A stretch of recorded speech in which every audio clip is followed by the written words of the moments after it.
வணக்கம் மக்களே. இன்னைக்கு நம்ம ஃபைனல் டெஸ்டினேஷன் பிளட் லைன்ஸ் படத்தை தான் நம்ம பார்க்க போறோம். பொதுவா ஃபைனல் டெஸ்டினேஷன் சீரீஸ்ல பாத்தீங்கன்னா ஒரு ஹீரோ ஹீரோயினும் நடக்க போற விபத்தை முன்கூட்டியே கனவு மூலமா தெரிஞ்சுப்பாங்க. அது மூலம் பல பேரை காப்பாத்துவாங்க. ஆனா அந்த காப்பாத்துனவங்களாம் பின்னாடி ஒரு கோரமான விபத்துல இறந்து போவாங்க. அதுதான் அதுல தீமா இருக்கும். ஆனா இந்த படத்துல ஒரு குடும்பத்தையே மரணம் துரத்துது. அது எப்படின்னு தெரிஞ்சுக்கலாம் வாங்க. படத்தை பார்க்கறதுக்கு முன்னாடி மறக்காம நம்ம சேனலை சப்ஸ்கிரைப் பண்ணிருங்க. அப்படின்னு உங்க ஃப்ரெண்ட்ஸ்க்கும் ஷேர் பண்ணிருங்க. ஸ்டார்டிங் சீன்ல ஐரிஸ்ன்ற பொண்ணை கண்ணை கட்டி அவரோட லவ்வரோ கார்ல ஒரு சர்ப்ரைஸான ஒரு இடத்துக்கு கூட்டு போயிட்டு இருக்காரு. அந்த இடத்துக்கு வந்ததுக்கு அப்புறம் அவங்களோட கண்கட்டை கழட்டி பார்க்கும்போது அங்க ஸ்கைவின்னு சொல்லப்படுற ஒரு டவர் ஹோட்டலுக்கு அவங்க வந்திருக்காங்க. அடுத்து அவங்க ஹோட்டலோட டாப்புக்கு போறதுக்காக லிஃப்ட் ஏற போறாங்க. ஆனா லிஃப்ட் ஏற்கனவே ஃபுல்லா இருக்கிறதுனால அவங்க அங்க வெயிட் பண்றாங்க. ஆனா லிஃப்ட் ஆபரேட்டரோ அவங்கள உள்ள கூப்பிடுறாரு. ரெண்டு பேரும் ஏறினதுக்கு அப்புறம் ஆட்டோமேட்டிக்கா க்ளோஸ் ஆக வேண்டிய நம்மளோட லிஃப்டோட டோரோ கரெக்டா க்ளோஸ் ஆகிற சின்ன கேப்ல ஸ்டக் ஆகி நிக்குது. அதுக்கப்புறம் நம்ம லிஃப்ட் ஆபரேட்டர் தான் ரொம்ப கஷ்டப்பட்டு தள்ளி அந்த டோரை க்ளோஸ் பண்றாரு. லிஃப்ட் ஆபரேட்டரோ அந்த ஹோட்டலோட வெயிட் என்ன ஹைட் என்னன்னு சொல்லிட்டு அங்க இருக்கிறவங்க எல்லாத்துக்கும் எக்ஸ்பிளைன் பண்ணிட்டு வராரு. அப்ப 5 மாசத்துல முடிக்க வேண்டிய இந்த ஹோட்டல் ப்ராஜெக்ட சீக்கிரமாவும் முடிச்சதாகவும் சொல்றாரு. இதை கேட்கிற ஐரிஷ்கோ அங்க ஏதோ ஒரு விபத்து நடக்க போற மாதிரியே ஃபீல் ஆகுது. இதுக்கப்புறம் ரெண்டு பேருமே டாப் ஃப்ளோருக்கு வந்து சேர்றாங்க. அப்ப அங்க இருக்கிற வெயிட்டர் கிட்ட நம்ம ஐரிஷோட லவரோ நான் இங்க ஏற்கனவே ஒர்க் பண்ணிட்டு இருக்க ஜாக் மூலமா ஒரு டேபிள் புக் பண்ணிருக்கேன், அதை செக் பண்ணி பாருங்கன்னு சொல்றாரு. அதுக்கு அந்த வெயிட்டரோ காலையில தான் ஜாக்கை வேலையை விட்டு தூக்குனாங்க, இப்ப டேபிள்ஸ் எல்லாமே புக்கா இருக்கிறதுனால என்னால எந்த ஹெல்ப்பும் பண்ண முடியாதுன்னு சொல்லிட்டு அவங்க ரெண்டு பேரையும் அங்க இருந்து போக சொல்றாரு. இதனால ரெண்டு பேருமே பக்கத்துல இருக்க பாருக்கு போறாங்க. அந்த ஐரிஷோட லவரோ ஃப்ரீ ஷாம்பிங் கொடுத்துட்டு இருக்காங்க, நமக்காக நான் வாங்கிட்டு வரேன்னு சொல்லிட்டு போறாரு. இந்த நேரத்துல தான் ஐரிஷ்க்கு வாமிட் வர்ற மாதிரி இருக்கு. உடனே ஐரிஷோ ரெஸ்ட் ரூம் தேடி போயிட்டு இருக்காங்க. அப்பதான் அங்க லேடி ஒருத்தவங்க பாட்டு பாடிட்டு இருக்காங்க. அதை கேட்டுட்டு அங்க இருக்கிறவங்க எல்லாமே டான்ஸ் ஆடிட்டு இருக்காங்க. அப்ப அந்த டான்ஸ் ஆடுறவங்க எல்லாமே கடந்துதான் ஐரிஷோ ரெஸ்ட் ரூம்க்கு போய் அங்க இருக்கிற வாஷ் மிஷின்ல வாமிட் எடுத்துக்கிட்டு இருக்காங்க. அப்ப பாட்டு பாடிட்டு இருக்க லேடியோ லைட்டா ஒரு பிரேக் எடுத்துட்டு ஸ்டேஜுக்கு பின்னாடி இருக்கிற அவங்க பையனை பார்க்க வராங்க. அப்ப அங்க வாஷ் மிஷின்ல வாமிட் எடுத்துக்கிட்டு இருக்க ஐரிஷ அவங்க பாக்குறாங்க. உடனே அந்த சிங்கரோ ஐரிஷ் கிட்ட எத்தனை மாசம்னு சொல்லி கேட்க, ஐரிஷோ எனக்கு எத்தனை மாசம்னு தெரியாது, ஆனா இந்த விஷயம் என் பாய் ஃப்ரெண்டுக்கு தெரியாதுன்னு சொல்றாங்க. அப்ப அந்த சிங்கரோ உன் பாய் ஃப்ரெண்ட் ஒன்னு விரும்புறான்ல, அப்ப நிச்சயமா உன்னை விட்டு போக மாட்டான்னு சொல்லிட்டு போறாங்க. அப்ப ஐரிஷ் தேடி அங்க வர அவனோட பாய் ஃப்ரெண்டோ டாப் ஃப்ளோருக்கு மேல இருக்கிற மொட்டை மாடிக்கு அவங்கள கூட்டிட்டு போறாரு. அப்ப அவங்க பக்கத்துல இருக்கிற ஒரு பையனும் கையில இருக்கிற ஒரு காயின் எடுத்து கீழே தூக்கி வீச போறாரு. அதை பாக்குற செக்யூரிட்டியோ அப்படி போடக்கூடாதுன்னு சொல்லி அதை தடுத்துடுறாரு. அப்ப ஐரிஷோட லவரோ கையில இருக்கிற மோதிரத்தை காமிச்சு என்ன கல்யாணம் பண்ணிக்கிறியான்னு சொல்லிட்டு நம்ம ஐரிஷ் கிட்ட ப்ரொபோஸ் பண்றாரு. அப்ப ஐரிஷோ அவங்க பிரெக்னெண்டா இருக்கிற விஷயத்த சொல்ல, இதை கேட்ட உடனே அவர் கோவப்படுவார்னு பார்த்தா ரொம்ப சந்தோஷப்படுறதுனால இவங்களும் கல்யாணம் பண்ணிக்கிறதுக்கு ஓகேன்னு சொல்லிடுறாங்க. உடனே ஐரிஷோட லவரோ ஐரிஷை லிப் டு லிப் கிஸ் அடிச்சு அவங்க விரல்ல மோதிரத்தையும் மாட்டி விட்டுறாரு. அப்ப செக்யூரிட்டி அங்கிருந்து போறதுனால அந்த பையனும் அந்த காயினை தூக்கி கீழே வீச எதிர்காலத்துல அந்த காயினும் கீழே போகாமலே இவங்க நிக்கிற மொட்டை மாடிக்கு கீழே இருக்கிற ஒரு எக்ஸ்ட்ரா ஃபேனுக்குள்ள போய் மாட்டிக்குது. அதனால அந்த ஃபேனும் ஸ்டக் ஆகி நின்றுது. இங்க டாப் ஃப்ளோர்ல ஒரு ஆம்பளை சிங்கர் பாட்டு பாடிட்டு இருக்காரு. அப்ப அவங்க பக்கத்துல இருக்கிற பார்ல ஒருத்தர் பாட்டில ஓபன் பண்ண அந்த மூடியோ மேல இருக்கிற ஹேங்கிங் லைட்ஸ்ல போய் பட்டு அதுல ஒரு கூர்மையான பாகம் கரெக்டா கீழே உழுகுது. அங்க உள்ள நிறைய பேரும் அந்த பாட்டுக்கு அந்த கண்ணாடி டான்ஸ் ஃப்ளோர்ல டான்ஸ் ஆடிக்கிட்டு இருக்காங்க. அப்ப அந்த கீழே விழுந்த கூர்மையான பாகமோ இவங்க டான்ஸ் ஆடிட்டு இருக்கிறதுல கொஞ்சம் கொஞ்சமா நகர்ந்து போயிட்டு இருக்கு. அப்ப அங்க வர நம்ம ஐரிஷும் அவங்க லவரும் அந்த டான்ஸ் ஆடுறவங்களோட சேர்ந்து அவங்களும் டான்ஸ் ஆடிட்டு இருக்காங்க. இப்படி எல்லாரும் டான்ஸ் ஆடிக்கிட்டு இருக்கும் போதுதான் அந்த டான்ஸ் ஃப்ளோரை தாங்கிட்டு இருக்க கீழே இருக்க கம்பியில இருக்கிற ஸ்க்ரூ ஒன்னொன்னா கலந்து போயிட்டு இருக்கு. அப்ப அந்த எக்ஸ்ட்ராக்டர் ஃபேன்ல மாட்டி இருக்கிற அந்த காயின் ரிலீஸ் ஆகி ஆப்போசிட்ல இருக்கிற கேஸை லீக் ஆகி விட்டுருது. அந்த கேஸ் கொஞ்சம் கொஞ்சமா அந்த ஃப்ளோருக்குள்ள லீக் ஆகிட்டு இருக்கு. அப்ப இவங்க டான்ஸ் ஆடிட்டு இருக்க அந்த கண்ணாடி டான்ஸ் ஃப்ளோரோ கொஞ்சம் கொஞ்சமா விரிசல் விட ஆரம்பிக்குது. இதே நேரத்துல நம்ம ஐரிஷ்க்கு ஏதோ தவறா நடக்க போற மாதிரி ஃபீல் ஆகுறதுனால அந்த கண்ணாடி டான்ஸ் ஃப்ளோரை விட்டு நகர்ந்து கொஞ்சம் தள்ளி போய் நிக்கிறாங்க. அவங்க நகர்ந்த அடுத்த செகண்ட்லயே அந்த கண்ணாடி டான்ஸ் ஃப்ளோர் உடஞ்சி அதுல மேல நின்றுட்டு இருக்கவங்களாம் கீழே வந்து இறந்து போறாங்க. அப்ப சென்டர்ல நின்றுட்டு இருக்க நம்ம ஐரிஷோட லவரோ அந்த சென்டர் கம்பியை பிடிச்சி தொங்கிட்டு இருக்காரு. ஆனா அங்க இருக்கிற சின்ன கண்ணாடி பீஸ் அவர் கையை கீச்சுறதுனால கடைசியா அவர் கையை விட்டு அவரும் கீழே விழுந்து இறந்து போயிடுறாரு. இதை பார்த்தோன்னே மக்கள் செதறியோட ஓடி வர்றவங்களும் அங்க குக்கோ தவால நெருப்பெரியதோட சமைச்சுக்கிட்டு இருக்காரு. அவரை மோதிடுறாங்க. மோதினால அவர் கையில இருக்க எரிச்சுக்கிட்டு இருக்க தவாவோ அங்க ஓடி வர லேடி மேல விழுந்து அவங்க ட்ரெஸ் பத்திக்குதுங்க. அந்த உடம்பு எரிஞ்சபடி ஓடி போற லேடியோ அந்த கேஸ் லீக் ஆகிற பக்கம் போறாங்க. அதனால அந்த பக்கம் ஃபுல்லா நெருப்பு பரவுது. இந்த பரவுன நெருப்புல அவங்க பையன் கண்ணு முன்னாடியே அந்த லேடி சிங்கர் இறந்து போறாங்க. இப்போ அந்த தீ விபத்துல எஸ்கேப் ஆகிற நம்ம ஐரிஸும் சில பேருக்கிட்டையும் நம்ம லிஃப்ட் ஆப்ரேட்டரோ படிக்கட்டு வழியா இறங்கி போயிடலான்னு சொல்றாரு. அப்போ ஆளா அந்த காயின் தூக்கி போட்ட அந்த பையன் முதல்ல அந்த படிக்கட்டுல இறங்குறான். அவங்க பின்னாடியே 3 பேர் ஓடி போறாங்க. அப்ப அந்த படிக்கட்டு இடிஞ்சு உழுவுறதுல அந்த பின்னாடி போனவங்க கீழே விழுந்து இறந்து போயிடுறாங்க. ஆனா அந்த பையன் மட்டும் எஸ்கேப் ஆகி படிக்கட்டு வழியா போயிட்டு இருக்கான். இதனால லிஃப்ட் ஆப்ரேட்டரோ எல்லாரும் லிஃப்ட் மூலமா தப்பிக்கலாம்னு சொன்ன உடனே அதுல தப்பிச்ச எல்லாருமே அடிச்சு பிடிச்சி லிஃப்ட்ல ஏறுறாங்க. கடைசியா நம்ம ஐரிஷ் உள்ள ஏறலான்னு ட்ரை பண்ணும்போது அவங்களுக்கு பின்னாடி ஒரு ஆளோ நம்ம ஐரிஷை தள்ளி விட்டுட்டு அவர் லெஃப்ட்ல ஏறுறதுக்கு ட்ரை பண்றாரு. ஆனா அவரும் இந்த லிஃப்ட் டோர் க்ளோஸ் ஆகுற கேப்ல மாட்டிக்கிறாரு. இந்த நேரத்துல லிஃப்ட் வேற ஆப்ரேட் ஆகி கீழே மூவ் ஆகுறதுனால அவர் நடுவுலயே நசுங்கி செத்து போயிடுறாரு.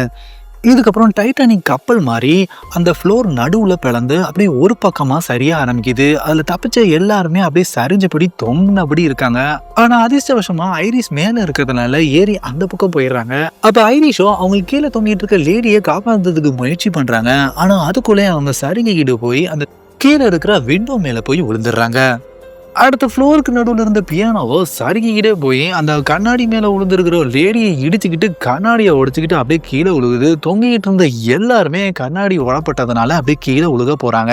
இந்த நேரத்தில் தான் தரையில் காமிக்கும் போது அந்த படிக்கட்டு வழியாக எஸ்கேப் ஆன அந்த காயின் வீசின அந்த பையன் நடந்து வந்துக்கிட்டு இருக்கான். மேலே இருந்து பியானோ அந்த நேரம் அந்த பையன் மேலேயே விழுந்து அவனையும் போடு தள்ளிடுது. அப்போ ஃப்ளோர் இருக்கிற ஐரிஸோ அந்த இறந்து போன லேடி சிங்கரோட பையன் ஒரு பாக்ஸ்குள்ளே ஒளிஞ்சிருக்கிறத பார்க்குறாங்க. அவனை கூட்டிக்கிட்டு அப்படியே நடந்து போயிட்டு இருக்கும் போது அந்த இடம் அப்படியே இடிஞ்சு விழுகும்போது அந்த பில்டிங்கோட எட்ஜில் இருக்கிற கம்பியில நம்ம ஐரிஸோட விரல் மாட்டிக்குதுங்க.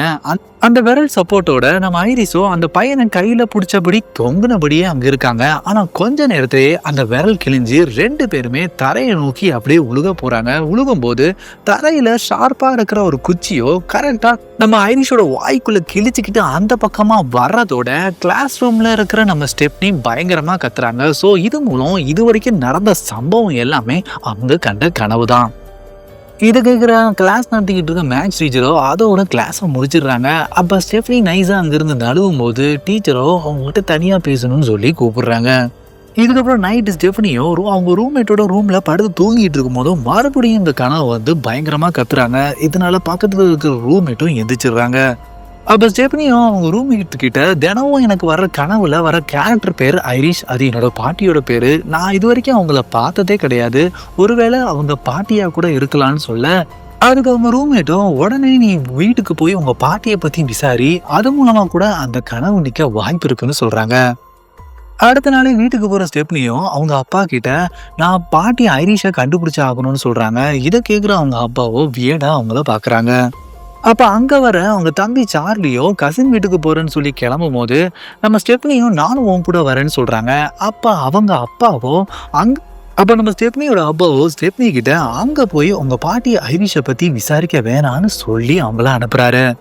அப்ப காலைல 2 பேரும் போயிட்டு இருக்கும் போதே சார்லி கிட்ட நம்ம ஸ்டெஃப்னியோ எனக்கு தினமும் நைட்டு நம்ம பாட்டியை பத்தி கனவு வந்துகிட்டே இருக்கு, அது என்ன ரொம்ப டிஸ்டர்ப் பண்றதுனால அகாடமிக்ஸ்ல என்னால கவனம் செலுத்த முடியலன்னு சொல்றாங்க. ஆனா சார்லியோ எனக்கும் இந்த மாதிரி வியர்டான கனவுலாம் வரும்னு சொல்லிட்டு அதை பெருசா எடுத்துக்கல. அடுத்து அங்கிள் ஹாரோட வீட்டுக்கு வர நம்ம ஸ்டெஃப்னியோ அவங்க கிட்ட ஐரிஷை பத்தி விசாரிக்கிறாங்க. அதுக்கு ஆர்வடோ எங்க அப்பா இறந்து போனதுக்கு அப்புறம் எங்க அம்மா பெத்து பிடிச்ச மாதிரி ஆயிட்டாங்க, நாங்க வெளியே போனாலே இறந்து போயிடுவோம்னு சொல்லிட்டு ஸ்கூலுக்கு கூட அனுப்பாம வீட்லயே பூட்டி வச்சிருந்தாங்க.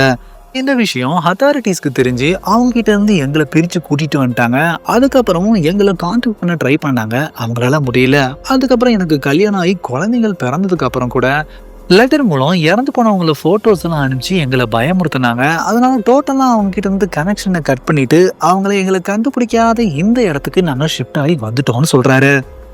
ஸோ இதனால ஃபைனலா ஹார்வர்டோ எங்க அம்மா ஒரு டேஞ்சரஸ் லேடி, அவங்கள மீட் பண்ணணும்னு நீ நினைக்கிறத மறந்துடுன்னு சொல்லிட்டு போயிடுறாரு. இருந்தாலும் ஸ்டெப்னியோ அவங்க ஆன்ட்டி கிட்ட கெஞ்சி பேசி அவங்க பாட்டியோட அட்ரஸை வாங்கிட்டு நேரா அவங்கள மீட் பண்ண போறாங்க. ஒரு வழியா ஸ்டெப்னியும் பிரைவேட்டா தனியா இருக்கிற அவங்க பாட்டியோட வீட்டுக்கு வந்து சேர்றாங்க. வெளியே இருக்கிற போன் மூலமா அவங்க பாட்டிக்கு கால் பண்ணி நான் பேத்தி வந்திருக்கேன்னு சொன்ன உடனே அவங்களும் உங்ககிட்ட இருக்கிற போன்ல இருந்து எல்லா திங்ஸையும் அங்க வெளியே இருக்கிற பாக்ஸ்ல வச்சுட்டு உள்ள வர சொல்றாங்க. வீட்டுக்குள்ள வர ஸ்டெப்னி கிட்ட அவங்க பாட்டியோ ஸ்டெப்னியோட அம்மாவை பத்தி விசாரிக்கிறாங்க.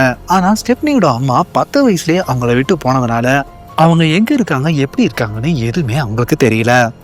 இதுக்கப்புறம் தான் ஸ்டெப்னியும் அவங்க பாட்டி கிட்ட நீங்க ஸ்கைவி ஹோட்டலுக்கு போனதை பத்தி கனவு எனக்கு தினமும் வந்துகிட்டு இருக்கதா சொல்றாங்க. அப்ப பாட்டியோ அன்னைக்கு நான் என் பாய் ஃப்ரெண்ட் பால் கூட ஸ்கைவி ஹோட்டலுக்கு போயிட்டு கரெக்டா டாப் ஃப்ளோருக்கு மேல இருக்கிற மொட்டை மாடியில அவர் எனக்கு ப்ரொபோஸ் பண்ணிட்டு இருக்கும் போது தான் இந்த கனவை கண்டேன். உடனே பக்கத்துல இருக்கிற பையன் கிட்ட இருந்து காயினை முதல்ல புடுங்கினேன். அதுக்கப்புறம் நேரா அங்க பாட்டு பாடிட்டு இருக்கவங்க கிட்ட இருந்து மைக்க புடுங்கி அந்த கிளாஸ் ஃப்ளோர் உடைய போகுதுன்னு சொல்லி அங்க இருக்கிற எல்லாத்தையும் நான் காப்பாத்திட்டேன். ஆனா காலங்கள் போக போக என்னோட பாய் ஃப்ரெண்ட் பாலையும் சேர்த்து அங்கிருந்த எல்லாத்தையும் மரணம் தேடி வந்து கொண்டுருச்சு. ஆனா எனக்கு மரணத்தோட ஒவ்வொரு ஸ்டெப்பும் தெரிஞ்சுக்கிட்டதுனால அவங்க கிட்ட இருந்து இத்தனை நாளும் எஸ்கேப் ஆயிட்டு இருந்தேன். ஆனா எனக்கு இப்போ கேன்சர் வந்துருச்சு. 2 மாசத்துக்கு முன்னாடி தான் எனக்கு இந்த விஷயம் தெரிய வந்தது. இதை கேட்குற ஸ்டெப்னியும் எனக்கு ஒரு 2 மாசத்துல இருந்தா இந்த கனவு வந்துகிட்டு இருக்கதா அவங்க பாட்டி கிட்ட சொல்றாங்க. அப்ப பாட்டியோ ஸ்டெப்னி கிட்ட நான் ரொம்ப வருஷமா ஆராய்ச்சி பண்ணி மரணத்துக்கிட்ட இருந்து எஸ்கேப் ஆகிறதுக்காக ஒரு புக்கே எழுதி வச்சிருக்கேன். அதை பத்தி நீ தெரிஞ்சுக்கணும்னா நீ என் கூட இருந்தாகணும்னு சொல்றாங்க. ஆனா இதையெல்லாம் நம்பாத நம்ம ஸ்டெப்னியும் உடனே கிளம்புறோம்னு சொல்ல அப்ப இந்த புக்கையாவது எடுத்துட்டு போன்னு சொல்லி பாட்டி சொல்றாங்க. ஆனா அதை கேட்காத ஸ்டெப்னியும் உடனே அவங்க வீட்டை விட்டு வெளியே ஓடுறாங்க. அப்ப ரொம்ப வருஷம் வீட்டை விட்டு வெளியே வராத அந்த பாட்டியோ வெளியே வர்றதுக்கு முயற்சி பண்ணும் போதே அவங்க எப்படி சாக போறோன்னு அவங்களுக்கு தெரிய வருது. அது தெரிஞ்சாலும் அதே மீறி வெளியே வர பாட்டியோ இந்த புக்கை நம்ம ஸ்டெப்னி கிட்ட கொடுத்து இது நம்ம குடும்பத்தை காப்பாத்துறதுக்காக உதவுன்னு சொல்லிட்டு நீ நேரில் பார்த்தாதான் நம்புவேன்னு சொல்லிட்டு அவங்களுக்கு முன்னாடி கொஞ்சம் தள்ளி நிற்கிறாங்க. உடனே அவங்க வீட்டுக்கு மேல டைரக்ஷன் காட்டுற கம்பி கரெக்டாக கீழே உழுகுது. அப்போ கீழே இருக்கிற கேஸ் லீடர்ல கேஸ் வேகமாக ரிலீஸ் ஆக அந்த கம்பி வேகமாக போய் நம்ம பாட்டியோட மண்டைக்கு பின்னாடி சொருகி அவங்க வாய் வழியா வெளியே வந்து கரெக்டாக நம்ம ஸ்டெப்னி முன்னாடியே அவங்க இறந்து போறாங்க. பாட்டியை புதைச்ச இடத்துக்கு ஃபேமிலியை சேர்ந்த எல்லாருமே வந்திருக்காங்க. அப்போ அங்கிள் ஆர்வடோ ஏற்கனவே அவங்க நம்ம ஸ்டெப்னியோட மாம் ஜோவ்லினுக்கும் இந்த இன்ஃபர்மேஷனை மெயில் மூலமாக அனுப்பிச்சதுனால அவங்களும் அங்கே வந்திருக்காங்க. அப்போ ஸ்டெப்னி அவங்க அம்மாவை அங்கே பார்த்த உடனே நம்ம சார்லி கிட்ட அவங்க அங்கிள் வீட்டுக்கு வரதா இருந்தா நான் அந்த இடத்துக்கு வரல, நான் நம்ம வீட்டுக்கு போகிறேன், நீ அப்பா கூட சேர்ந்து அங்கிள் வீட்டுக்கு போன்னு சொல்லிட்டு கார் எடுத்துட்டு நேராக அவங்க வீட்டுக்கு கிளம்பிடுறாங்க. அங்கிள் ஹார்வர்ட் வீட்டில் அவங்க ஃபேமிலியை சேர்ந்தவங்க எல்லாம் கார்டனில் உட்காந்துருக்காங்க. அப்போ அவங்க பையன் பாபியோ வரவங்களுக்கு சரக்கு ஊற்றி கொடுக்கறதுக்காக கிளாஸை அடுக்கி வச்சுட்டு இருக்காரு. அப்போ ஒரு கிளாஸ் கீழே விழுந்து நொறுங்கி போயிடுது. அப்போ அந்த நொறுங்கின ஒரு பீஸோ அங்கே பக்கத்தில் தொட்டியில் கொட்டி வச்சிருக்க ஐஸ் கட்டியில் விழுந்துருது. அதை அவர் கவனிக்காமல் விட்டுறாரு. இந்த நேரத்தில் தான் நம்ம ஸ்டெப்னியோட அம்மா டார்லின் அந்த இடத்துக்கு வராங்க. அவங்கள பார்த்த உடனே அங்கிள் ஹார்வர்டோ அவங்க பையன் பாபி கிட்ட வந்தவங்க எல்லாத்துக்குமே சரக்கை ஊற்றி கொடுன்னு சொல்கிறாரு. அப்போ பாபியும் வந்தவங்க எல்லாத்துக்கும் கிளாஸ்ல சரக்கு ஊற்றி கொடுக்கும் போது அந்த ஐஸோட சேர்ந்து ஒரு உடஞ்ச கிளாஸ் பீஸும் ஒருத்தருக்கு போயிடுது.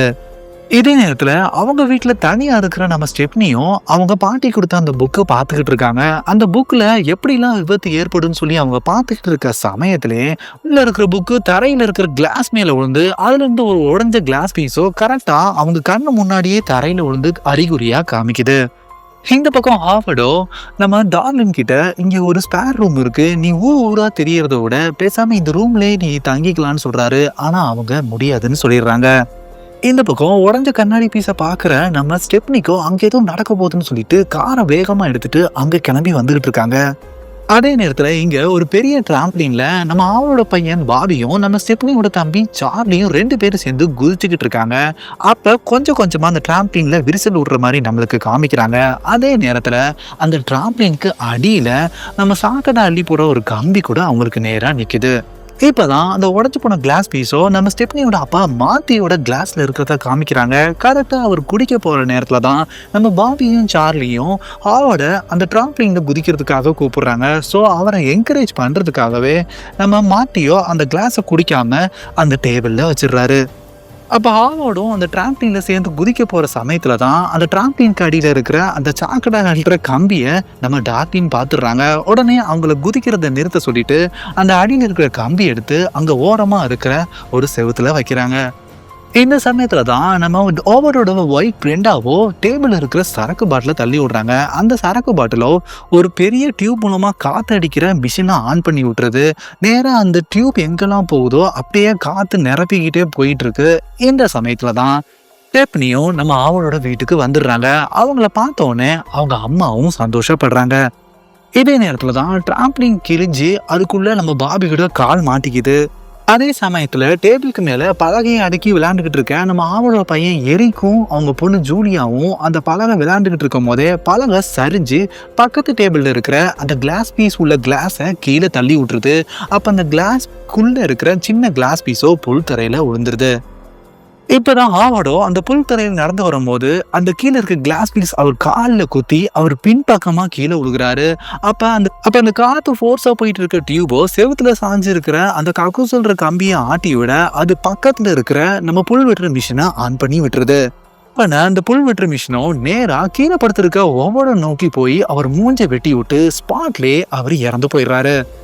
இதுக்கப்புறம் ஸ்டெப்னியும் ஐரிஷ் புக்கில் அந்த ஸ்டைவி ஹோட்டல்ல தப்பிச்சு அதுக்கப்புறம் மரணத்தால இறந்து போனவங்களோட நியூஸ் பேப்பர் ஆர்டிகல்ஸ் எல்லாம் வச்சிருந்திருக்காங்க. அதை எல்லாத்தையும் எடுத்து அவங்க வீட்டு செவத்துல ஒட்டி வைக்கிறாங்க. அடுத்த நாளே அவங்க ஃபேமிலி மெம்பர்ஸ் எல்லாமே அவங்க வீட்டுக்கு வர வச்சு அவங்க கிட்ட பல வருஷத்துக்கு முன்னாடி ஸ்கைவோ ஹோட்டல்ல இருக்க வேண்டிய விபத்தை ஏற்கனவே தெரிஞ்சுக்கிட்ட ஐரிஷோ அதை வெளிப்படுத்தி அதுல நூற்றுக்கணக்கான பேரை காப்பாத்தினாங்க. ஆனா அதுல தப்பிச்சவங்க எல்லாத்தையும் மரணம் தீர்த்து கட்டுறதுக்கான டைம் ரொம்ப நேரம் ஆனதுனால அவங்க எல்லாத்துக்கும் ஒரு ஃபேமிலியே உருவாயிருச்சு. ஆனா அப்படி இருந்தும் அவங்க ஃபேமிலி ஆர்டர் படியே அவங்க ஒரு கோர விபத்துல இறந்து போயிட்டாங்க. அவங்களோட நியூஸ் பேப்பர் ஆர்டிக்கலை தான் நான் செவுத்துல ஒட்டியிருக்கேன். இதை எல்லாத்தையும் நம்ம பாட்டி ஐரிஷோட புக்ல இருந்து தான் எடுத்தேன்னு சொல்றாங்க. அந்த விபத்துல கடைசியா இறந்து போனவங்க நம்ம ஐரிஷ் பாட்டியும் அவங்க கூட இருந்த ஒரு சின்ன பையன் தான். அதனால இப்ப நம்ம ஃபேமிலியை தான் மரணம் துரத்திட்டு இருக்குன்னு சொல்றாங்க. ஆனா இதுல எங்க அப்பாவும் நம்ம அங்கிள் ஹாவரோட ஒய்ஃப் பிரெண்டாவும் ஐரிஷோட பிளட் லைன் இல்லாதனால அவங்க 2 பேருமே எஸ்கேப் ஆயிடுவாங்க. ஸோ நம்ம ஃபேமிலி ஆர்டர் படி மூத்தவராக இருந்த அங்கிள் ஹாவர்ட் இறந்து போயிட்டாரு. அதுக்கு அடுத்தது அவங்க பையன் எரிக், அதுக்கப்புறம் அவங்க பொண்ணு ஜூலியா, லாஸ்டா பாபி. அவங்க 3 பேரும் முடிஞ்சதுக்கு அப்புறம் அடுத்தது எங்க அம்மா, அடுத்தது நான், அதுக்கப்புறம் என்னோட தம்பி சார்லி.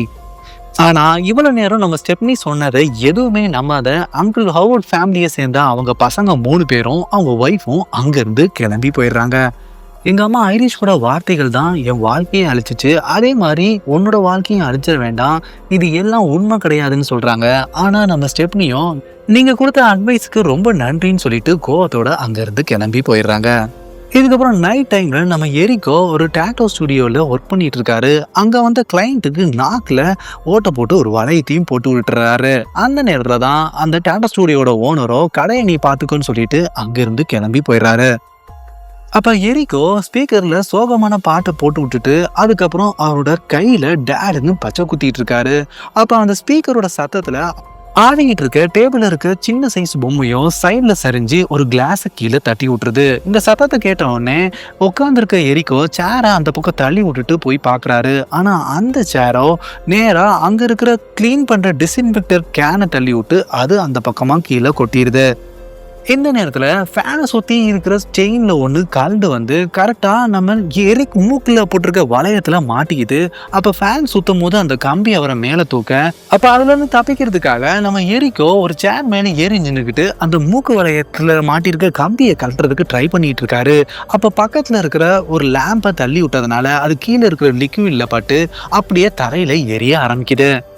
அப்ப சேர்ல பேலன்ஸா நிக்க முடியாத நம்ம எரிக்கோ கண்ணாடி டேபிள் மேல காலை வச்சு நிக்கிறாரு. அப்போ கண்ணாடி டேபிள் உடஞ்சி இந்த மூக்கு வளையத்துல மாட்டின கம்பியோட தொங்கிக்கிட்டபடி நிக்கிறாரு. அதனால பயங்கரமா அவருக்கு வலிக்குது. இதனால மறுபடியும் அந்த சேர் மேல பேலன்ஸ் ஆகி கொஞ்சம் நின்றுட்டு இருக்காரு. அந்த நேரத்துல அந்த மேல மாட்டிருக்க ஃபேன் கொஞ்சம் லைட்டா கலந்து வர்ற மாதிரி இருக்கிறதுனால அது மூலம் மூக்கு வளையத்துல மாட்டிருக்க கம்பியை கலட்டிடுறாரு. இருந்தாலும் நின்றுட்டு இருக்க சேர்ல ஸ்லிப் ஆகி கரெக்டா நெருப்பு எரிஞ்சுக்கிட்டு இருக்க ஏரியா பக்கத்திலே உழுகுறாரு. அதுக்கப்புறம் வெளியில இருந்து உள்ள ஃபுல்லா நெருப்பு எரியிற மாதிரி காமிக்கிறாங்க. அதோட அந்த சீனை கட் பண்ணிடுறாங்க.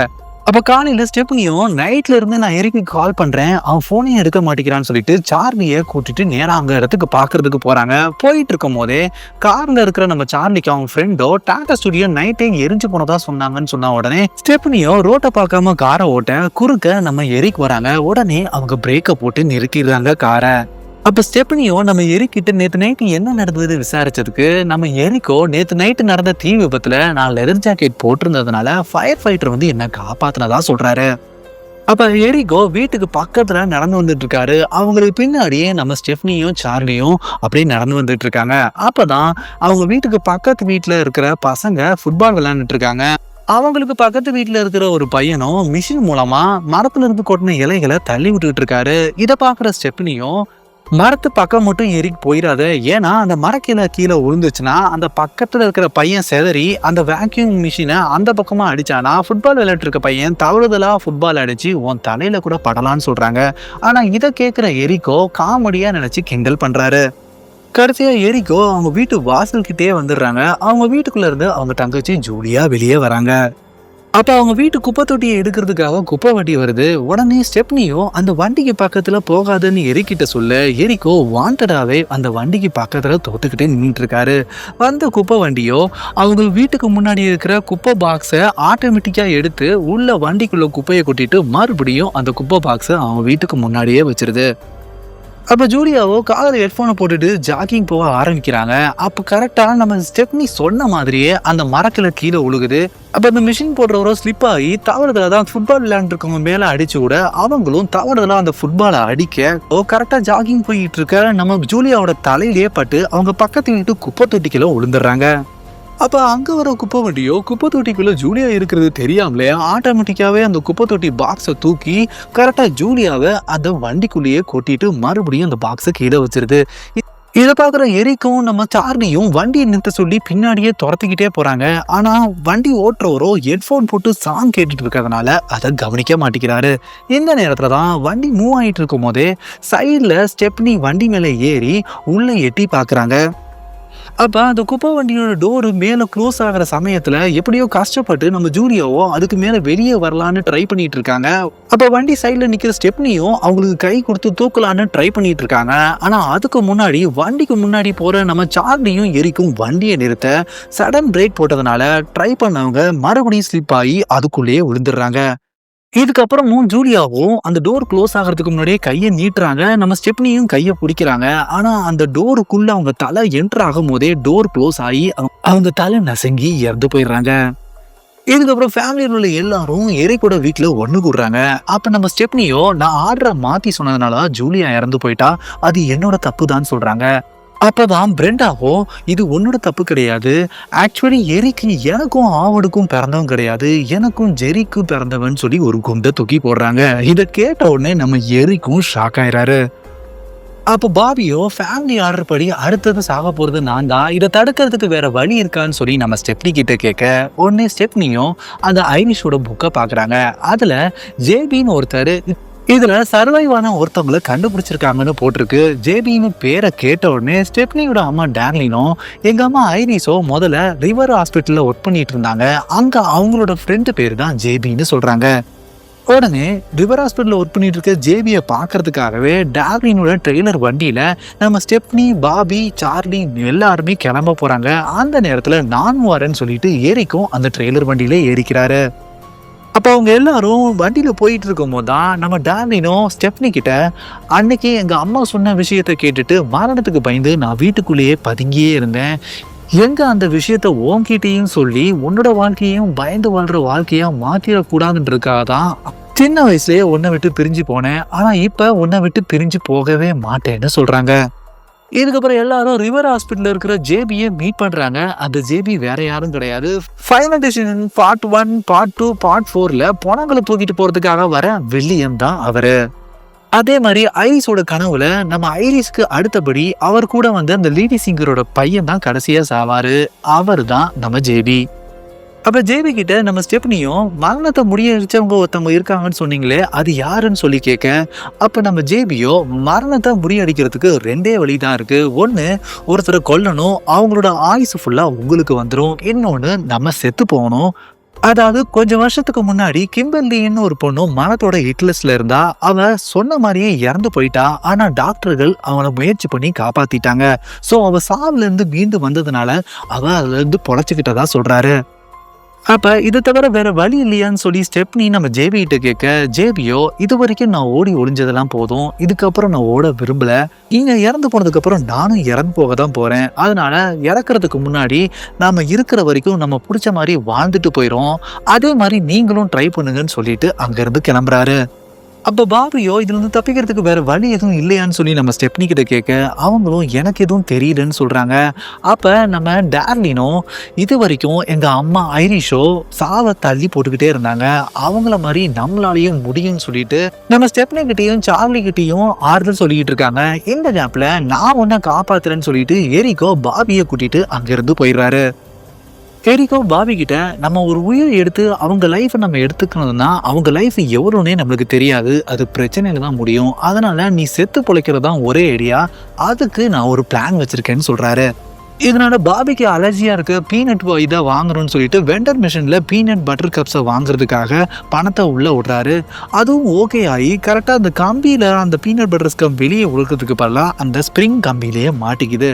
இதனால டென்ஷன் ஆகுற நம்ம எரிக்கோ கோவத்துல வெண்டர் மிஷினுக்கு முன்னாடி இருக்க கண்ணாடியை வேகமா கையால அடிக்க அந்த கண்ணாடி விரிசல் விடுகுது. இதுக்கப்புறம் அந்த வெண்டர் மிஷினுக்கு பின்னாடி போய் அந்த மிஷினை முன்பக்கமா தள்ளலாம் உளுந்துருன்னு தள்ளி பாக்குறாரு. அது கீழே உழுக மாதிரி போறதுனால முன்பக்கம் இருக்கிற பாபியோ மறுபடியும் பின்பக்கமா தள்ளி அதை நிக்க வைக்க அந்த ஸ்ப்ரிங் அடிச்சதுல அந்த ஸ்ப்ரிங்ல இருந்து அந்த பட்டர் கப்ஸ் வெளியே வந்து உழுகுது. அதுக்கப்புறம் ஸ்ப்ரிங்கோ அப்படியே நீட்டிக்கிட்டு நிக்குது. இதுக்கப்புறம் எரிக்கோ பாபிய பக்கத்துல இருக்கிற ரூம்ல விட்டுட்டு கதவை சாத்துறாரு. அப்ப வால்ல தொங்கிட்டு இருக்க ஒரு பொருளோ அங்க இருக்கிற சிஸ்டத்து மேல விழுக சிஸ்டமும் ஸ்கேனர் மிஷினை ஆட்டோமேட்டிக்கா ஆன் பண்ணி விட்டுருது. இதுக்கப்புறம் எரிக்கோ பாபிக்கு ஆபத்து வந்த உடனே டாக்டர் கிட்ட கூட்டு போறதுக்காகவே வெளியே இருக்கிற ஒரு வீல் சேரை எடுத்துட்டு வந்துகிட்டு இருக்காரு. அப்பதான் அங்க இருக்கிற ஒரு கம்ப்யூட்டர் ஸ்கிரீன்ல இங்க இருக்கிற மிஷின்ஸ்ல எல்லாத்துலயுமே மேக்னெட்டிக் ஃபீல்டு இருக்கிறதுனால மெட்டல் சம்பந்தமான பொருட்களை எதுவுமே உள்ள கொண்டு வராதீங்கன்னு சொல்லிட்டு போட்டுக்கிட்டு இருக்காங்க. ஆனா அதை கவனிக்காத நம்ம எரிக்கோ வீல் சேரை தள்ளிக்கிட்டே பாபி இருக்கிற ரூமுக்கு கொண்டு போறாரு. இதுக்கப்புறம் எரிக்கோ பாபிய அந்த வீல் சேர்ல உட்கார வைக்கிறாரு. நம்ம பாபிக்கு அலர்ஜி மூலமா ஆபத்து வர சமயத்துல காப்பாத்துறதுக்கான எக்யூப்மெண்ட்டை நம்ம பாபி கிட்ட இருந்து நம்ம எரிக் வாங்கி வச்சுக்கிறாரு. இதுக்கப்புறம் பாபியோ அந்த பீனட் பட்டர் கப்பை சாப்பிட்றாரு. கொஞ்ச நேரத்திலேயே அவருக்கு அலர்ஜி வந்துடுது. அவர் ஆபத்து நிலையில போனதுனால உடனே அந்த எக்யூப்மெண்ட்டை நம்ம எரிக்கிட்ட இருந்து கேட்குறாரு. அவர் இப்போ தர முடியாதுன்னு சொல்லி மறுக்கிறதுனால அவர்கிட்ட இருந்து புடுங்கிறதுக்கு அவர் ட்ரை பண்ணும்போது தரையில விழுந்துடுறாரு. இதுக்கப்புறம் அந்த ரூம்ல இருக்க ஸ்கேனர் மிஷினும் பவர் ஹை லெவல்ல ரீச் ஆயிருது. இதனால மேனுவல் ஓவர் ரைட் ரெக்கைன்னு சொல்லுது. இதே நேரத்துல நம்ம எரிக்கையும் பாபியும் தேடிட்டு இருக்க ஸ்டெப்னியும் எரிக்குக்கு கால் பண்றாங்க. அப்ப எரிக் கையில இருக்கிற போனோ அந்த ஸ்கேனர் மிஷினோட மேக்னெட்டிக் ஃபோர்ஸ்னால ஈர்க்கப்பட்டு அந்த மிஷின்லயே போய் ஒட்டிக்குது. அடுத்த சமயமே அவர் மூக்குல காதுல போட்டிருக்க வளையமும் பிச்சுக்கிட்டு போய் அந்த மிஷின்ல போய் ஒட்டிக்குது. இதுக்கப்புறம் எரிக்கு பின்னாடி இருக்கிற வீல் சேரும் அந்த மேக்னெட்டிக் ஃபோர்ஸால இழுக்கப்பட்டு நம்ம எரிக்க தள்ளிக்கிட்டே நேராக அந்த மிஷின்ல போய் ஒட்டுறாரு. அப்போ அந்த மிஷினுக்கு நடுவில் இருக்கிற ரவுண்டில் அந்த ஃபோர்ஸ் மூலமா அந்த வீல் சேர் அவர் அப்படியே தள்ளிக்கிட்டு உள்ள நசுக்குது. நசுக்கும் போது அந்த வீல் சேரோட கம்பியோ நம்ம எரிக்கூட நெஞ்ச பொழந்துக்கிட்டு உள்ள போய் அவர் அப்படியே உடம்ப வளைச்சிக்கிட்டு உள்ள போய் அவர் இறந்தும் போயிடுறாரு. அப்போ பாபியோ கிரிட்டிக்கல் டைம்ல அவரை காப்பாத்துறதுக்கான எக்யூப்மெண்ட் நம்ம எரிக் கையில இருக்கிறதுனால ரொம்ப கஷ்டப்பட்டு அவங்க கிட்ட வந்து அந்த எக்யூப்மெண்ட் எடுத்து அவர் காலில் குத்த அவர் பொழைச்சுக்கிறாரு. ஆனா அந்த ஸ்கேனர் மிஷினோட ஓவர் பவர்னால அந்த ரூமுக்கு வெளியே இருக்கிற மெட்டல் ஐட்டம்ஸ் எல்லாம் தூக்கி அந்த கதவு நோக்கி இழுக்குது. இதை வெளியே இருந்து பாக்குற ஒரு நர்ஸோ நேரா வந்து அந்த கதவை திறக்க உடனே அந்த நர்ஸு கிட்ட இருக்கிற சிசரு வாட்ச் எல்லாமே அந்த மிஷினை நோக்கி பறந்து போக சடனா பாபி அப்படியே நகர்ந்துடுறாரு. அதெல்லாம் மிஷின்ல போய் ஒட்டிக்குது. ஆனா அந்த கதவு திறந்தே இருக்கிறதுனால அந்த கதவுக்கு ஆப்போசிட்ல இருக்கிற வெண்டர் மிஷின்ல இருக்கிற அந்த ஸ்ப்ரிங்கோ அந்த மிஷின் மூலமா ஈர்க்கப்பட்டு கரெக்டா மிஷினுக்கு முன்னாடி நிக்கிற நம்ம பாபியோட நெத்தியில அடிச்சு அவரை மிஷினோட சேர்த்து தள்ளி அப்படியே அவர் நெத்திய குறைஞ்சுக்கிட்டே மூளையெல்லாம் செதற வச்சு ஸ்பாட்லே பாபி இறந்து போறாரு. அப்ப அந்த ரூம் பக்கமா வர நம்ம டார்லி, ஸ்டெப்னி, சார்லி 3 பேருமே நம்ம பாபியோட டெத்தை பார்த்து ஷாக் ஆறாங்க. இப்பதான் நம்ம ஸ்டெஃப்னியோ நம்ம ஐரிஸோட கேபின் தான் சேஃபான பிளேஸ், நம்ம அங்க போயிட்டோம்னா நம்ம சேஃபா இருப்போம்னு சொல்றாங்க. உடனே சார்லியோ கடைசி வரைக்கும் அந்த கேபின்குள்ளேயே நம்ம எப்படி வாழ முடியும்னு சொல்றாரு. இதனால டார்லினோ நீங்க வாழ வேணாம், நான் அங்க போய் வாழ்றேன், ஏன்னா நான் உயிரோட இருக்கிற வரைக்கும் நீங்க சாக மாட்டீங்கன்னு சொல்றாங்க. அப்பதான் ஸ்டெஃப்னியோ மரணமும் உங்களை தனியா அந்த இடத்துக்கு போக விடாது, அதனால நாங்களும் உங்களுக்கு சப்போர்ட்டா வரோம்னு சொல்லிட்டு 3 பேருமே ஹக் பண்ணிக்கிறாங்க. அப்ப ஸ்டெப்னியோட பர்ஸ்ல இருந்து ஒரு காயின் விழுகுது. அந்த காயின் வேற எதுவுமே இல்ல, நம்ம ஐரிஷோ அந்த விபத்தை தடுக்கிறதுக்காக ஒரு பையன்கிட்ட இருந்து ஒரு காயினை புடுங்கி வச்சிருப்பாங்க. அந்த காயினை அவங்க கொடுத்த நோட்ல வச்சிருந்திருக்காங்க. அந்த காயின் தான் இது. அந்த கீழே கிடக்கிற காயினை ஹாஸ்பிட்டல்ல இருந்து வர ஒரு வேர்ல்டு லேடியோ எடுத்து அவங்க பர்ஸ்ல வச்சுக்கிட்டு போயிடுறாங்க. டார்லினோட ட்ரெய்லர் வண்டியில இவங்க 2 பேரும் ஏறி 3 பேருமே நேரா நம்ம ஐரிஸோட கேபினுக்கு போறாங்க. இப்ப டார்லின் வண்டி ஓட்டிட்டு போகும்போதே சடனா மரத்தை ஏத்திட்டு ஒரு லாரி குறுக்க கிராஸ் ஆக இவங்க சடன் பிரேக் போட்டதுனால எஸ்கேப் ஆயிடுறாங்க. இதனால டார்லினும் இனிமேல வண்டி நீ ஓட்டுன்னு சொல்லி நம்ம ஸ்டெப்னியை ஓட்ட சொல்றாங்க. ஸ்டெப்னியும் நேரா அந்த கேபின் ரீச் ஆகுறாங்க.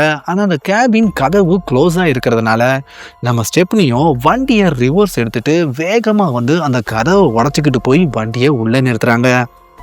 இப்போ ஸ்டெப்னியோட சீட் பெல்ட்டை கழட்ட முடியல. உடனே டார்லின் கழட்டுறதுக்கு ட்ரை பண்ணுறாங்க. ஆனால் ஸ்டெப்னியும் நீங்கள் உள்ளே போனால் போதும், நான் உயிரோட இருப்பேன்னு சொல்லிட்டு நம்ம சார்லியோட அவங்க அம்மாவை உள்ளே அனுப்பி வைக்கிறாரு. இதுக்கப்புறம் டார்லினும் அந்த கேபினோட கதவை திறக்கிறாங்க. இந்த நேரத்தில் மேலே ஒரு ஒயரில் எலக்ட்ரிக் ஸ்பார்க் ஆகி ஒரு சின்ன தீப்பொறி நேராக அந்த கதவுக்குள்ளே போய் உள்ள லீக் ஆகிற கேஸில் போய் உழுகுது. உடனே இந்த வீடு வெடிக்க போகிறத தெரிஞ்சுக்கிற நம்ம டார்லினும் உடனே கதவை சாத்திக்கிட்டு பக்கத்தில் இருக்கிற சார்லியை அந்த பக்கம் போகணும் தள்ளி விடுறாங்க. சடனாக அந்த வீடு வெடிக்குது. அப்போ சார்லியும் டார்லினும் தூக்கி வீசப்படுறாங்க. இதனால அவங்க ட்ரெய்லர் வண்டியும் லெஃப்ட் சைடில் ஒரு குழியில தண்ணி ஊற்றி வச்சிருக்க இடம் பக்கமா சரிஞ்சு அதுக்குள்ள இருக்கிற நம்ம ஸ்டெப்னியும் அந்த தண்ணீருக்குள்ள மூழ்கிக்கிட்டே தத்தளிச்சுக்கிட்டு இருக்காங்க. இன்னொரு பக்கம் நம்ம சார்லி மேல ஒரு மரக்கட்டை விழுந்திருக்கிறதுனால அதுல இருந்து வெளியே வர்றதுக்கு அவர் கஷ்டப்பட்டுக்கிட்டு இருக்காரு. அவங்களுக்கு ஆப்போசிட்ல தான் டார்லினும் கீழே விழுந்து மயங்கினபடி கிடக்குறாங்க. இந்த நேரத்துல தான் சார்லிக்கு நேரா இருக்கிற லாம்பெஸ்டோ அவர் மேல உழுக்கிறதுக்கு வந்துகிட்டு இருக்கு. அந்த நேரத்துல மயக்கத்துல இருந்து எந்திரிச்சு வர நம்ம டார்லினும் ரொம்ப கஷ்டப்பட்டு அவர் மேல இருக்கிற கட்டையை தூக்கி அவரை வெளியே வர வைக்கிறாரு. அப்பா நம்ம சார்லி கிட்ட என்னை பத்தி கவலைப்படாத, நீ போய் உங்க அக்காவை காப்பாத்துன்னு சொல்ற சமயத்திலேயே அந்த லேம்போஸ்ட் நேரா நம்ம டார்லினோட தலையிலே விழுந்து ஸ்பாட்லேயே அவங்க இறந்து போறாங்க. இதுக்கப்புறம் தண்ணியில ததளிச்சுட்டு இருக்க அவங்க அக்காவை காப்பாத்துறதுக்காக அவங்க சீட் பெல்ட்டை கழட்டுறதுக்கு சார்லி முயற்சி பண்றாங்க. அவங்களால முடியல. இதனால அந்த ட்ரெய்லருக்குள்ள இருக்கிற ஒரு கத்தியை எடுத்துட்டு அந்த சீட் பெல்ட்டை அறுக்கிறதுக்கு ட்ரை பண்றாங்க. ஆனா அந்த கத்தி ஸ்லிப் ஆகி தண்ணிக்குள்ள போயிருது. மறுபடியும் அந்த கத்தியை கஷ்டப்பட்டு எடுக்கும் போது அவர் கையிலேயே அது கிழிச்சிருது. இருந்தாலும் அதையும் மீறி சார்லியோ அந்த சீட் பெல்ட்டை அறுக்கிறதுக்கு ட்ரை பண்ணிட்டு இருக்காங்க. ஆனா அதுக்குள்ளேயே அவங்க அக்கா நிறைய தண்ணியை குடிச்சு மயங்கர நிலைமையெல்லாம் ஆயிடுறாங்க. அப்ப லைட்டா அந்த சீனை கட் பண்றாங்க. ஆனா அடுத்த சீன்லயே நம்ம சார்லியோ அவங்க அக்காவோட நெஞ்சிலேயே அமுக்கி அவங்க குடிச்ச தண்ணியெல்லாம் வெளியே வர வச்சு அவங்கள உயிர் பிழைக்க வச்சிடறாரு. இப்போ சார்லியோ ஸ்டெப்னி கிட்ட நீ செத்து போயிட்ட, நான் தான் அதுக்கப்புறம் உன்னை காப்பாத்திருக்கேன்னு சொன்ன உடனே ஸ்டெப்னியும் சார்லியும் ரொம்ப சந்தோஷப்படுறாங்க. அப்போ ஸ்டெப்னியோ மாமுக்கு என்ன ஆச்சுன்னு கேட்க மாம் அவங்களோட உயிரை கொடுத்து நம்மளை காப்பாத்திருக்காங்கன்னு சொல்லிட்டு 2 பேருமே கட்டி பிடிச்சி அழுகுறாங்க. அடுத்த சீன்ல நம்ம சார்லியோ அவங்க கேர்ள் ஃப்ரெண்ட் ஜென்னியை மீட் பண்றதுக்காக கோட் சூட்லாம் போட்டுட்டு ரெடியா இருக்காரு. இதுக்கப்புறம் நம்ம சார்லியை கூட்டிக்கிட்டு ஸ்டெப்னியும் அவங்க அப்பாவும் நேரா ஜென்னியோட வீட்டுக்கு போறாங்க. அவங்க வீட்டு பக்கத்துலயே ரோட்ல குக்கீஸ் வித்துக்கிட்டு இருக்காங்க.